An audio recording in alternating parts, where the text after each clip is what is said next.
जय जय श्री राम। मेरे प्यारे दोस्तों नमस्कार।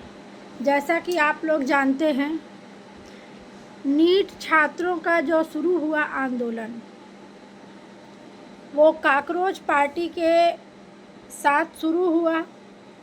सोनम वांगचुक जी अनशन पर बैठे, भूख हड़ताल पर बैठे। आज 26वें दिन उन्होंने अपना हड़ताल तोड़ा। बहुत अच्छी बात है, देश को उनकी आवश्यकता है। लेकिन अभी इस पर नई नई बातें आ रही हैं। कोई बोल रहा है कि वो भाजपा से मिल गए, वो गद्दारी कर गए कॉकरोच पार्टी से। हम उन सब बातों पे नहीं पड़ते। हमारे कहने का मतलब सिर्फ ये है, देश के बच्चों के बारे में सोचना सोनम वांगचुक की अकेले की जिम्मेदारी नहीं है। जैसे हर कोई स्वतंत्र है, वो भी स्वतंत्र है। वो गद्दारी करें या वफादारी करें। 26 दिनों उन्होंने भूख हड़ताल पर अपने आप को रखा। देश उनका ऋणी है। उन्होंने बच्चों के बारे में सोचा, लोगों को जगाया। जैसे जैसे आंदोलन बढ़ता गया, स्टूडेंट जागरूक होते गए, सरकार बौखला गई, घबरा गई। उसको समझ में नहीं आया कि क्या करें। भक्तों द्वारा कुछ बातें फैलाई जाने लगी, हिंदू मुस्लिम करने का प्रयास किया जाने लगा, विदेशों से फंडिंग होने की बात कही जाने लगी। मेन मुद्दे की बात यह है कि जब कहीं इस प्रकार का कोई आंदोलन होता है, कोई बात होती है, जब भीड़ इकट्ठा होती है, उसमें अच्छे बुरे हर तरह के लोग शामिल होते हैं, जिसको जैसा मौका लगता है। कुछ लोग आंदोलन को ख़राब करने की भी कोशिश करते हैं, कुछ उसमें सपोर्ट भी करते हैं।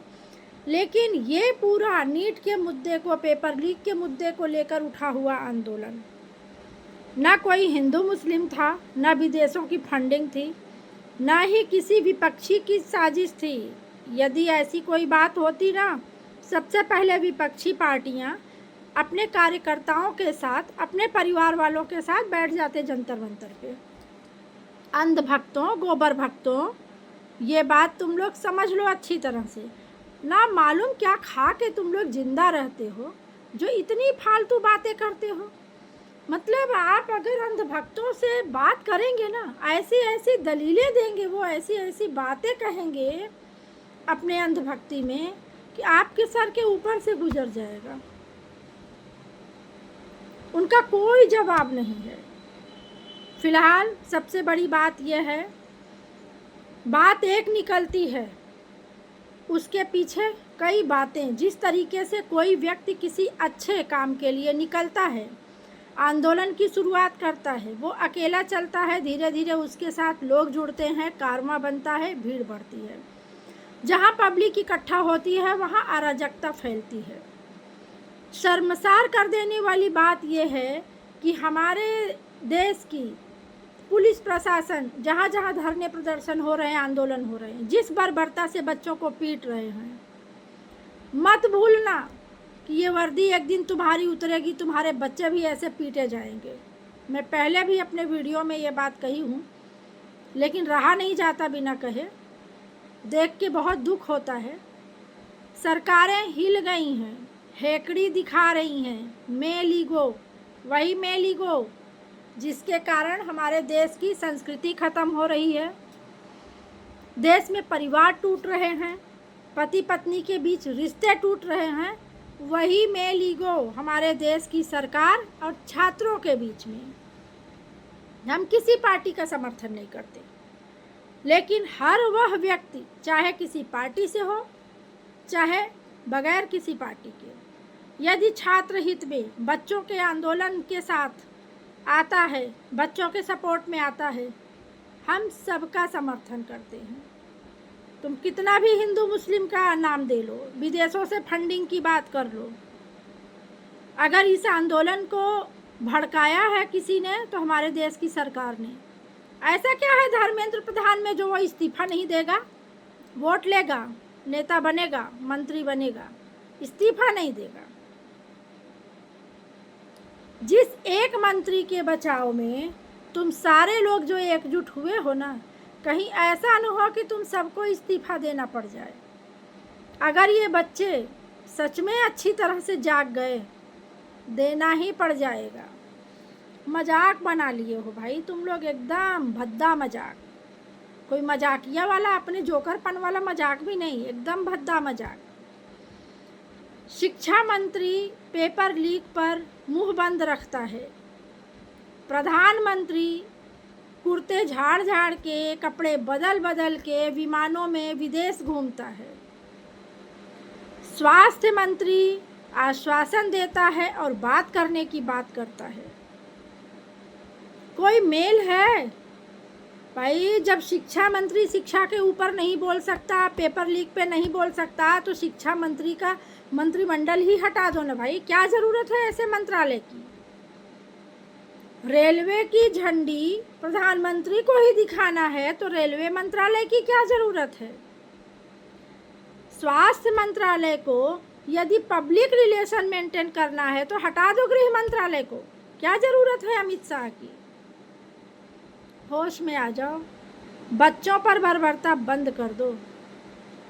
इतिहास गवाह है, अनपढ़, गंवार और कमज़ोर औरत जो होती है ना, उसके भी बच्चों पर आँच आती है, और अगर वो उठ खड़ी हो जाती है तो अच्छे अच्छों की बैंड बजा देती है। कहीं ऐसा न हो कि देश की आधी आबादी जाग जाए इन छात्रों के साथ, बहुत बुरी स्थिति हो जाएगी। प्रधानमंत्री जी, जो आपका वीडियो आज रात को जो पब्लिसिटी हुआ है, जो आपका वीडियो जो आया है, आपका चेहरा बहुत कुछ कह रहा है। अंधभक्तों को छोड़कर सबने आपके चेहरे को पढ़ा। हवाइयाँ उड़ी हुई हैं ठीक उसी तरह से जिस तरह से आप हवाई चप्पल पहन के हवाई जहाज में उड़ते हो। संसद से भाग जाओगे, देश में छोटी बच्चियों के बलात्कार होंगे, महिलाओं के साथ अत्याचार होगा, अनाचार होगा, एक शब्द नहीं बोलोगे। विदेश भाग जाओगे, वहाँ जाके बड़े बड़े भाषण दोगे। टीवी चैनलों का, न्यूज़ चैनलों का ये हाल हो गया है कि सोशल मीडिया से सारी बातें पता चल रही हैं। जिस सोशल मीडिया को हम सभी फेक और फालतू समझते थे, आज वहीं से सच्चाई पता चल रही है। और सरकारी न्यूज़ चैनलों की सबकी जो है बैंड बजी पड़ी है। देखने का मन नहीं है, लगता है पैसा बर्बाद किया, क्यों टीवी को रिचार्ज कराया। पुलिस वालों, बिना नेम प्लेट के गुंडों मवालियों, सड़क छाप लोग जो वर्दी पहन के लाठियां भांज रहे हो ना बच्चों पे, वो दिन दूर नहीं आया है कि जिस दिन एक एक की पहचान हो जाएगी ना, नकली रोल करने लायक नहीं बचोगे। और यदि सच में दिल्ली पुलिस बिना नेम प्लेट के वर्दियां पहन के लाठियां भांज रही हैं, याद रखो, तुमको पुलिस की नौकरी मिल गई है, तुम्हारी आने वाली पीढ़ियों को नहीं मिलेगी बेटा, लेकिन पिटोगे, पीढ़ी दर पीढ़ी पिटोगे। समझ गए? अंधभक्तों, गोबर भक्तों, तुमको क्या कहें, तुमको तो बस एक ही बात बोलेंगे, ईश्वर तुम्हें सद्बुद्धि दे। इस बच्चों के शिक्षा संबंधित आंदोलन में अभी लोग इतने व्यस्त हो गए हैं कि शायद हमारे प्रभु श्री राम के मंदिर का चंदा चोरी भूल गए हैं। लेकिन हम नहीं भूले हैं, हम याद रखेंगे। और कोई भी व्यक्ति अभद्र टिप्पणी करने के पहले याद रखना, जिनको मैं बोल रही हूँ ना, मैंने भी उन्हें वोट दिया है, मैंने भी उन्हें चुना है। उनको चुनने का अधिकार है ना, उन्हें बोलने का भी अधिकार है, उनको गद्दी से खींच के उतारने का भी अधिकार है। हमने उनको राजा बनाया है, उन्होंने हमें नागरिक नहीं बनाया है। जय हिंद।